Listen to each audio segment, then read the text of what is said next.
गुजरात से bureau chief माहिर सद्दाम हुसैन की रिपोर्ट के मुताबिक डीपीओ गुजरात सैयद गजनफर अली शाह की जेर क़यादत पुलिस का जिला भर में जराइम पेशा नासर के खिलाफ ग्रैंड ऑपरेशन जारी। 4 मनशियात फरोश, 2 नाजायज असला बरदार और 3 इश्तहारी गिरफ्तार।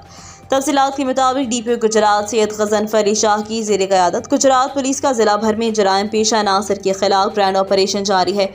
मनशियात फरोशों, नाजायज असला बरदारों, मुजरिमान, इश्तहारियों और दीगर जराइम पेशा नासर को गिरफ्तारी के लिए खसूसी टीमें तश्कील दी गई हैं। SHO थाना रहमानिया उनकी टीम ने बदनाम ज़माना मनशियात फरोश शिवरान उर्फ पेरू साखी नादवाल को रंगे हाथों गिरफ्तार करके 1360 ग्राम चर्स बरामद करके मुकदमा दर्ज कर लिया। SHO थाना B डिवीजन उनकी टीम ने मनशियात फरोश जहांगीर बेग साकिन मोहल्ला मुस्लिमपुरा से 350 ग्राम चर्स बरामद करके मुकदमा दर्ज किया। SHO थाना शाहीन चौक और उनकी टीम ने मनशियात फरोश मोहम्मद रमज़ान साकिन मोहल्ला खालिकाबाद से 220 ग्राम चर्स बरामद की है।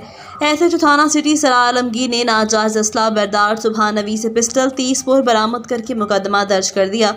SHO थाना ए डिवीजन उनकी टीम ने 3 मुजरिमान इश्तहारियों को गिरफ्तार किया। गिरफ्तार मुलजिमान में मोहम्मद इबरार, सदाकत अली और मोहम्मद जावेद शामिल हैं।